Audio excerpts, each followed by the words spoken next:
हम लोग देखेंगे कि ईसीजी को हम लोग कैसे रीड कर सकते हैं और समझ सकते हैं, एक बेसिक आइडिया ईसीजी को रीड करने के लिए।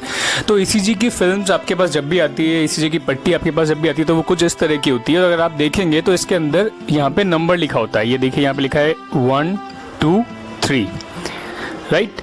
इसके बाद लिखा है यहाँ पे AVR, AVL और AVF। फिर यहाँ लिखा है V1 2 3 4 5 6। तो पहले समझते हैं हम लोग ये नंबरिंग क्या होती है।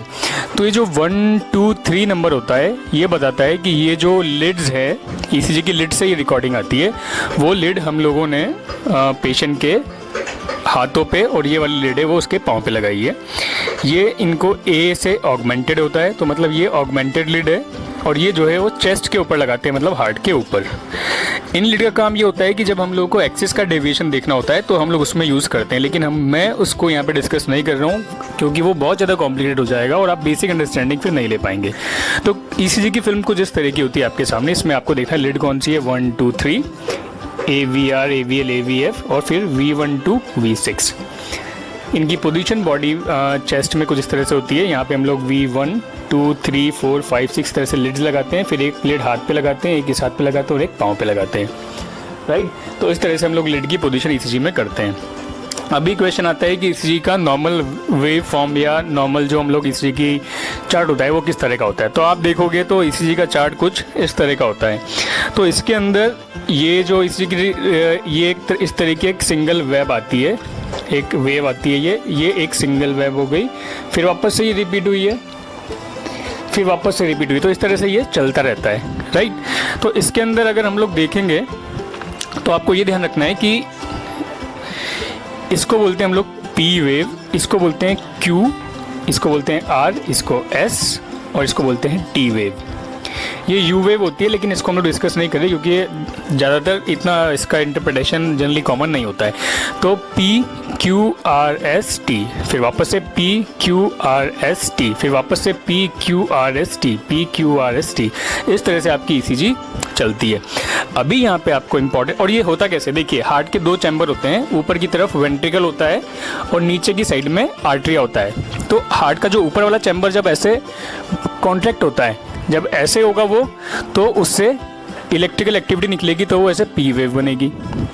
फिर जब नीचे वाला चैम्बर जो होता है हार्ट का, वो ऐसे कॉन्ट्रैक्ट होएगा तो उससे QRS कॉम्प्लेक्स बनेगा, और जब वो ऐसे कॉन्ट्रैक्ट होकर वापस से फूलेगा तो फिर T वेव बनेगी। ठीक है, मैं इसको आपको वापस समझा दूँ।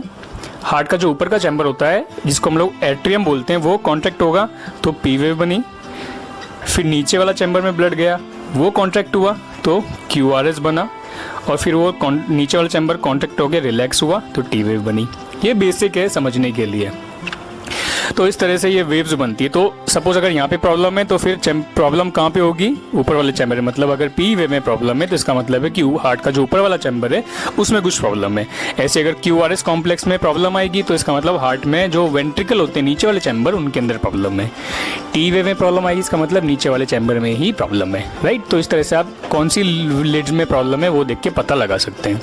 अभी आपको यहाँ पे यह ध्यान ये रखना है कि ईसीजी के चार्ट में इस तरह का ग्राफ बना होता है। ये जो बॉक्सेस हैं, तो एक जो है ये बड़ा बॉक्स है, देखिए आप, ये बड़ा बॉक्स, राइट, और ये छोटे बॉक्सेस हैं। तो 5 छोटे बॉक्सेस, 1 2 3 4 5, 5 छोटे बॉक्सेस मिलके एक बड़ा बॉक्स बनाते हैं। लेकिन आपको ये छोटे बॉक्सेस से ही ध्यान रखना है, ठीक है। तो एक छोटे बॉक्स की वैल्यू होती है 40 मिली सेकेंड, 40 मिली सेकेंड। तो इसी की बेसिस पे हम लोग पूरी ईसीजी को रीड करेंगे। अब अगर मैं आपसे पूछूं कि मुझे बताओ आप P वेव का वैल्यू कितना है, तो मैंने बोला है एक छोटे बॉक्स की वैल्यू होती है 40 मिली सेकेंड। तो आप यहाँ काउंट करोगे P वेव, मतलब ये जो वेव है ये स्टार्ट हो रही है, तो 1 और 2, इसमें 2 बॉक्सेस आ रहे हैं, इसका मतलब इसकी वैल्यू 2 बॉक्सेस के बराबर, मतलब 80 मिली सेकेंड होगी। तो P वेव की नॉर्मल वैल्यू 80 मिली सेकेंड होती है, ठीक है। और P वेव का अपर डायरेक्शन कैसा होता है, वो भी अप्रॉक्सीमेटली 2 वेव के बराबर होता है, 80 मिली सेकेंड के हिसाब से होता है, ठीक है। अभी मैं आपसे बोलूँगा ये P हो गया, ये QRS हो गया और ये T हो गया। मैं पूछूंगा आपसे बताओ T वेव की वैल्यू इस ईसीजी में कितनी है। तो आप क्या देखोगे, T वेव यहाँ से स्टार्ट हुई है और यहाँ पे ख़त्म हुई है। तो मुझे बॉक्स काउंट करने, 1 मिनट। अभी इस ईसीजी में मैंने बोला आपको कि टी वेव की वैल्यू बताओ, तो मैं देखूंगा टी वेव यहाँ से स्टार्ट हुई है और यहाँ पे ख़त्म हुई है। तो मुझे बॉक्सेस काउंट करने हैं, छोटे बॉक्स 1 2 3 4 5, मतलब इस ईसीजी में 5 छोटे बॉक्सेस हैं। तो मतलब इस ईसीजी में टी वेव की वैल्यू, एक बॉक्स 40 मिलीसेकंड का है, तो मतलब इस ईसीजी में टी वेव की वैल्यू 200 मिलीसेकंड है। अब वो नॉर्मल है एबनॉर्मल है हम लोग बाद में देखेंगे, ठीक है। तो ये P, ये Q, R, S और T। मैं बोलूँगा Q, R, S की वैल्यू बताओ। इसमें तो आप क्या देखोगे, Q यहाँ से स्टार्ट है, ये R है और ये S है। तो आप देखोगे कि Q, R, S की वैल्यू कितनी है, तो ये 1 बॉक्स 2 बॉक्स और ये 2.5 बॉक्स, तो मतलब 40 40 और 20, मतलब 100 के आसपास इसमें QRS की वैल्यू आ रही है, 100 मिलीसेकंड, राइट। तो इस तरह से आप इसमें रीड करते हो। मैं इसमें बोलूँगा कि इसमें P की कितनी वैल्यू, तो आप क्या देखोगे, 1 बॉक्स 2 बॉक्स, तो P वेव की शुरुआत और ख़त्म होने के बीच में 2 बॉक्सेज आ रहे हैं अप्रॉक्सीमेटली। तो P वेव की वैल्यू आएगी कितनी आएगी, 1 बॉक्स 40 का, तो 2 बॉक्स 80 मिलीसेकंड। इस तरह से हम लोग ECG को रीड करते हैं। तो आपको इस तरह से बॉक्सेस को काउंट करना है, और बॉक्सेस की स्टैंडर्डाइज मशीन जो होती है वो स्टैंडर्डाइज होती है। तो उसमें जनरली यही माना जाता है कि एक छोटे बॉक्स की वैल्यू 40 मिलीसेकंड के आसपास की होती है। छोटे बॉक्स की वैल्यू से आपको ये सब काउंट करना पड़ता है। अब हम लोग समझते हैं कि ECG में हम लोग क्या क्या चीज़ें देखते हैं। तो वैसे ECG के अंदर बहुत सी चीज़ें देखते हैं जो कि हम लोगों के इस डिस्कशन के स्कोप से बाहर है, तो इसलिए हम लोग जो बेसिक होता है वो देख लेते हैं। तो देखिए ECG की एक जो वेव आती है उस तरह से आती है। इसमें ये P वेव हुआ, फिर ये यहाँ से Q स्टार्ट हुआ, इसको बोलते हैं R, फिर ये S और फिर ये T वेव बनी, राइट। अभी एक बॉक्स 40 सेकंड का है, तो मैं इसके हिसाब से सब वैल्यू कैलकुलेट कर सकता हूँ। तो पहली चीज़ मुझे देखनी होती है वो होती है रिदम क्या आता है। रिदम मतलब क्या होता है कि देखिए ये मेरा हार्ट है, तो अभी मेरा हार्ट अगर कॉन्ट्रैक्ट कर रहा है इस तरह से, तो ये रिदम में कॉन्ट्रैक्ट कर रहा है, मतलब ये हर टाइम बराबर, मतलब ये 1 सेकेंड में एक बार कॉन्ट्रैक्ट हो रहा है। लेकिन अगर ये ऐसे होगा, अभी ऐसे हो रहा है, फिर ऐसे ऐसे हो गया, फिर ऐसे ऐसे हो गया, फिर ऐसे ऐसे हो गया, फिर ऐसे ऐसे, फिर ऐसे ऐसे ऐसे, जिसको हम लोग बोलते हैं पाल्पिटेशंस होना। तो रिदम डिस्टर्ब हो गई, मतलब कभी ये जल्दी जल्दी हो रहा है, कभी धीरे धीरे हो रहा है, कभी जल्दी, तो रिदम डिस्टर्बेंस।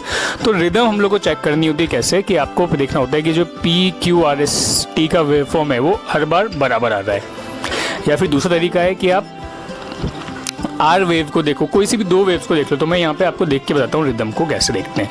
ये देखिए ECG है, तो यहाँ पे मैं देखूँगा P, Q, R, S, T, P, Q, R, S, T, P, Q, R, S, T, P, Q, R, S, T, ठीक है, P, Q, R, S, T। तो यहाँ पे मैं देखूँगा 2 R वेव के बीच में कितने बॉक्सेज हैं, 1 2 3, ठीक है। इसके बाद वाली वेव में भी 1 2 3 बॉक्सेज हैं, 1 2 3 बॉक्सेज। इसका मतलब ये हार्ट ऐसे ऐसे नॉर्मली कॉन्ट्रैक्ट हो रहा है, मतलब कि यहाँ पे रिदम रेगुलर है। 2 R वेव के बीच में नंबर ऑफ बॉक्सेस अगर सेम है तो इसका मतलब रिदम आपकी रेगुलर है। लेकिन यही दूसरी ECG के अंदर अगर हम लोग देखेंगे कि नंबर ऑफ R वेव के अंदर, यहाँ पे आप देखते हैं, इसमें देखिए इन दोनों R वेव के बीच में बॉक्सेस हैं 1 2 3, यहाँ पे भी 1 2 3, लेकिन यहाँ पे 1 2 3 4 बॉक्सेस आ गए, फिर यहाँ पे 1 2 3 आ गए, फिर यहाँ पे 1 और 2 ही आए, फिर यहाँ पे 1 या 2 ही आए। तो इस तरह से डिस्टेंस अलग अलग आ रहा है R वेव के बीच में। इसका मतलब यहाँ पे रिदम बराबर नहीं, रिदम रेगुलर नहीं है, मतलब रिदम कभी कभी फास्ट हो रही है, कभी कभी स्लो हो रही है, राइट। तो पहला पॉइंट आपको रिदम देखना होता है, 2 R वेव के बीच में बॉक्सेस गिन के, तो आप रिदम देख लोगे। रिदम के बाद हम लोग का पॉइंट आता है कि हम लोग रेट कैसे कैलकुलेट करेंगे, मतलब हार्ट रेट कितनी है। तो हार्ट रेट कैलकुलेट करने के लिए आपको कुछ नहीं करना होता, आपको R वेव के बीच में बॉक्सेस काउंट करने हैं, और बॉक्सेस को आपको डिवाइड, फिर आपको उस बॉक्सेस की जो वैल्यू आएगी मिली सेकेंड में, उसको आपको डिवाइड करना है 300 से। 300 स्टैंडर्ड वैल्यू, क्योंकि मशीन का जो कैलिब्रेशन होता है वो जनरली जो भी मशीन हम लोग यूज़ करते हैं मोस्ट ऑफ द हॉस्पिटल्स में वो 300 के पे ही कैलिब्रेट होती है। तो देखिए यहाँ पे मैं 2 R वेव के बीच में बॉक्सेस देखूंगा, 1 2 3 4 5 बॉक्सेस हैं। 300 को 5 से डिवाइड कर दूंगा तो इसमें हार्ट रेट कितनी आएगी, 300 डिवाइडेड बाय 5, मतलब अराउंड 65 के आसपास, 60 के आसपास हार्ट रेट आएगी। तो हार्ट रेट हम लोग R वेव के बीच में जो बॉक्स होते हैं उनको डिवाइड कर देखते हैं। अभी यहाँ देखिए, अब नॉर्मल हार्ट बीट कैसी है, P wave Q R S T, P Q R S T, P Q R S T। लेकिन अगर हार्ट बीट ज़्यादा चलेगी तो फिर इस तरह से जल्दी जल्दी डिफ्लेक्शंस आएंगे। और अगर आपकी हार्ट स्लो है, जिसको हम लोग ब्रेडिकार्डिया बोलते हैं, जैसे जो कि एथलीट्स में होता है, जो लोग योगा करते हैं उन लोगों की हार्ट बीट जनरली भी स्लो हो जाती है, या फिर कुछ पेशेंट जिनमें हार्ट फेल हो जाता है उनमें भी हार्ट बीट स्लो हो जाती है, तो फिर वो कुछ इस तरह की वेवफॉर्म आएगी, इतना गैप आएगा। तो अभी मैं देखूँगा तो 300 को अगर इस बॉक्सेस से डिवाइड करूँगा तो यहाँ पे हार्ट रेट नॉर्मल आएगी, लेकिन यहाँ पे डिस्टेंस कम है तो हार्ट रेट ज़्यादा आएगी। यहाँ पे हार्ट रेट बॉक्सेस का नंबर ज़्यादा है तो 300 को ज़्यादा वैल्यू से डिवाइड करूँगा तो हार्ट रेट कम आएगी। तो इस तरह से आप सेकंड पॉइंट जो होता है वो हार्ट रेट को कैलकुलेट करते हो। अब हम लोग पर्टिकुलरली ईसीजी के कौन कौन से कंपोनेंट हैं उनके ऊपर आते हैं। तो पहला कंपोनेंट आपको देखना होता है कि पी वेव कैसी है। देखा हम लोगों ने ईसीजी में P Q R S T होता है, तो मैं पी वेव को देखता हूँ। तो पी वेव की नॉर्मल वैल्यू जनरली होती है कि 80 मिली सेकेंड से कम होना चाहिए, मतलब कि 2 बॉक्सेस या उससे कम होनी चाहिए। लेकिन अगर ईसीजी में इसकी वैल्यू ज़्यादा आएगी तो वो प्रॉब्लमेटिक होगा, राइट। मतलब अगर 80 मिली सेकेंड से वो वैल्यू ज़्यादा आ रही है तो फिर वो आपके लिए प्रॉब्लमेटिक होगा। या फिर इसकी जो इसकी हाइट होती है, हाइट अगर आप देखोगे तो इसकी जो हाइट है ये भी 2 बॉक्सेस के आसपास ही होनी चाहिए। लेकिन आप ठीक है, ये नॉर्मली आप देख रहे हो यहाँ पे 2 बॉक्सेस आ रहे हैं तो ये ठीक है, और इसकी हाइट भी 1 या 2 बॉक्सेस के बराबर ही है। लेकिन यहाँ पे प्रॉब्लम क्या क्या हो सकती है, यहाँ पे पी वेव में ये देखो, इस कंडीशन में आप देख रहे हो तो पी वेव की हाइट बढ़ गई है, राइट। तो इसका मतलब है कि ऊपर वाला हार्ट जो था, ऊपर वाला चैम्बर, उसमें प्रॉब्लम है। इसके अंदर पी वेव ज़्यादा वाइड हो गई है, राइट, और इसमें बीच में यहाँ पे नॉच भी आ गया है, तो भी ये बताता है कि ऊपर वाले हार्ट में ही प्रॉब्लम है। अब वो एग्जैक्टली प्रॉब्लम क्या है वो हम लोग यहाँ पे डिस्कस नहीं करेंगे, क्योंकि फिर वो आउट ऑफ क्वेश्चन आ जाएगा कि समझने में ज़्यादा नहीं आएगा, वो ऐसा होगा। तो ऊपर वाले पार्ट में अगर आप देखोगे तो पी वेव लंबी हो गई है और ये पे छोटी होगी, तो ये पी वेव होता है जिसकी नॉर्मल वैल्यू में 2 बॉक्सेस के आसपास होने चाहिए, राइट। अभी पी वेव के बाद में जो कंपोनेंट हम लोग देखेंगे वो होगा क्यू आर एस। ये पी वेव हम लोगों ने देख लिया बॉक्सेस काउंट करके, अब ये क्यू आर एस, राइट। तो नॉर्मली क्यू आर एस मतलब ये इतनी डिस्टेंस यहाँ से और यहाँ तक, मतलब जहाँ से क्यू स्टार्ट हो रहा है और जहाँ पे एस खत्म हो रहा है, तो ये क्यू आर एस इतनी डिस्टेंस, इसमें हमको बॉक्सेस काउंट करने हैं, छोटे वाले बॉक्सेस। तो नॉर्मली ये वैल्यू जो होती है ये भी पी वेव के बराबर ही आती है, अप्रॉक्सीमेटली 80 to 100 मिली सेकेंड, मतलब कि 2 से 2.5 बॉक्सेस इसके बीच में होने चाहिए क्यू आर एस के बीच में। अभी यहाँ पे क्या क्या पॉसिबिलिटी सकती है अगर क्यू आर एस आपका, तो क्यू आर एस मैंने बताया था बनता कहाँ से, नीचे वाला चैम्बर जो कि वेंट्रिकल होता है वो कॉन्ट्रैक्ट करता है ऐसा, तो क्यू आर एस बनता है। अब अगर क्यू आर एस बड़ा हो जाएगा, राइट, ज़्यादा हो जाएगा, जैसे यहाँ देख रहे हैं आप क्यू आर एस वाइड हो रहा है, तो क्या प्रॉब्लम हो सकती है, इधर भी क्यू आर एस वाइड हो रहा है। तो वाइड क्यू आर एस में क्या प्रॉब्लम होती है, वाइड क्यू आर एस के अंदर आपको ये होता है कि वेंट्रिकल के अंदर कुछ तो भी प्रॉब्लम, मतलब वेंट्रिकल के अंदर फिब्रिलेशन हो सकता है, या वेंट्रिकल के अंदर फिब्रिलेशन के वेंट्रिकल में फेलियर हो सकता है, या हार्ट के ऊपर कुछ पानी जमा हो सकता है। तो बहुत सी पॉसिबिलिटी होती है, तो हम लोग क्यू आर एस को इस तरह समझ लेंगे। इसके बाद हम लोग की आती है टी वेव। ये तो नॉर्मली टी वेव मतलब इसके बीच में जो बॉक्सेस हैं, नॉर्मली टी वेव जो होती है उसकी नॉर्मल वैल्यू होती है 160 के आसपास, 160 मिली सेकेंड, और एक बॉक्स की वैल्यू होती है 40 मिली सेकेंड। तो मतलब टी वेव में 4 बॉक्सेस तक होने चाहिए, और इसकी हाइट भी इतनी होनी चाहिए जितने की पी वेव है, ऐसी थोड़ी सी ज़्यादा होनी चाहिए। लेकिन अभी यहाँ पे एबनॉर्मलिटी क्या होती है कि अगर आपकी टी वेव की हाइट बढ़ जाएगी तो उसको बोलते हैं हम लोग peeking of the T wave. अभी देखो इसके अंदर आपकी टी वेव जो है वो थोड़ी ऊपर हो गई है, इससे ऊंची हो गई है, ठीक है, टी वेव, तो इसको बोलते हैं हम लोग peeking of the T wave. अभी ये देखो कि इस ईसीजी में आपको यहाँ पे टी वेव कितनी बड़ी दिखाई दे रही है, देखो इतनी बड़ी बड़ी टी वेव होगी, ये P Q R S T इतनी बड़ी होगी। तो ये जो टी वेव का बढ़ना होता है ये बताता है कि यहाँ पे हार्ट में कुछ सीरियस प्रॉब्लम है। जनरली पोटेशियम बहुत ज़्यादा हो गया है, तो इसलिए भी ये टी वेव बहुत ज़्यादा बढ़ जाती है। पोटेशियम अगर ज़्यादा हो जाता है आपकी ब्लड के अंदर तो फिर वो हार्ट फेल भी कर सकता है। तो टी वेव का बढ़ना और टी वेव का इन्वर्जन, मतलब टी वेव उल्टी भी हो जाती है कई बार, जिसको हम लोग टी वेव इन्वर्जन बोलते हैं। देखिए यहाँ पे इन गोलों के अंदर टी वेव जो है वो उल्टी हो गई है, मतलब कि नॉर्मली टी वेव को ऐसे ऊपर आना चाहिए लेकिन वो नीचे जा रही है, तो ये बताता है कि आपके हार्ट में अटैक आया है। ये देखिए टी वेव उल्टी हो गई है। तो टी वेव का बढ़ना और उल्टा होना दोनों भी प्रॉब्लमेटिक होता है। अब इसके बाद हम लोग देखेंगे P R interval. P R interval क्या होता है ये देखिए, वापस से हम लोग देखते हैं। पी आर इंटरवल क्या होता है, जहाँ पे पी वेव ख़त्म होती है और जहाँ पे आर वेव शुरू होती है, तो इन दोनों के बीच का जो जगह है उसमें कितने बॉक्सेस आते हैं, उसको बोलते हैं हम लोग पी आर इंटरवल। ईसीजी के अंदर आपको वही देखना होता है। तो पी आर इंटरवल की नॉर्मल वैल्यू होती है 120 से 200 तक, मतलब कि यहाँ पे एक बॉक्स होता है 40 मिली सेकेंड का, तो यहाँ पे 3 से 5 बॉक्सेस तक आ सकते हैं, वो नॉर्मल होगा। लेकिन अगर यहाँ पे 3 बॉक्सेस से कम आएंगे, मतलब ये पी आर इंटरवल छोटा हो गया है, छोटा हो गया है तो मतलब वो भी प्रॉब्लम करेगा, और अगर ये बड़ा हो जाएगा तो भी प्रॉब्लम करेगा। अगर छोटा हो जाएगा तो छोटा होना जो होता है वो बताता है कि आपके हार्ट के अंदर बहुत ज़्यादा इम्पल्स बन रहे हैं, मतलब कि आपके हार्ट में ये जो कॉन्ट्रैक्शन है बहुत ज़्यादा हो रहे हैं। और लंबा होना मतलब है कि हार्ट के अंदर ब्लॉकेज हो गया, इसकी वजह से इम्पल्स बराबर नीचे नहीं पहुंच पा रहे हैं, तो वो भी एक डेडली कंडीशन होती है, तो वो भी आपको ध्यान रखना है। ठीक है, ये देखिए यहाँ पे पी आर इंटरवल नॉर्मली इसमें देखें हम लोग P R interval P wave और आर वेव के बीच का होता है। पी आर इंटरवल इसमें बॉक्सेस काउंट करते हैं जो कि 3 से 5 बॉक्सेस तक होने चाहिए। लेकिन अगर ये कम हो जाएंगे, जैसे कि यहाँ पे कम हो गए हैं, तो इसको हम लोग बोलते हैं WPW सिंड्रोम। इसमें वो जो फाइबर्स होते हैं, वो जो इम्पल्सेस होते हैं, वो डायरेक्टली ऊपर वाले हार्ट से नीचे वाले हार्ट में पहुँच जाते हैं, और ये कंडीशन में आपको फिर उस बंडल जो होते हैं वो एबनॉर्मल बंडल, उनको आपको रेडियो फ्रिक्वेंसी से एब्लेट करना होता है, बट वो हम डिस्कस नहीं कर रहे हैं। और सपोज अगर ये पी आर इंटरवल बढ़ जाएगा, ये तो शॉर्ट पी आर इंटरवल है, ये इसमें पी आर इंटरवल बढ़ गया, देखिए पी और आर के बीच में कितना डिस्टेंस आ गया, जबकि नॉर्मली इतना डिस्टेंस नहीं होता है।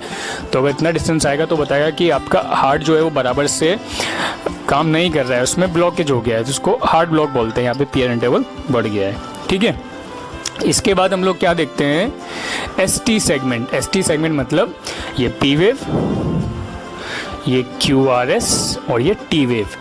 तो QRS और T, तो इन दोनों के बीच में कितने बॉक्सेस की जगह हम लोग इसका कॉन्फ़िगरेशन देखते हैं। S यहाँ पे आता है और T यहाँ पे आता है।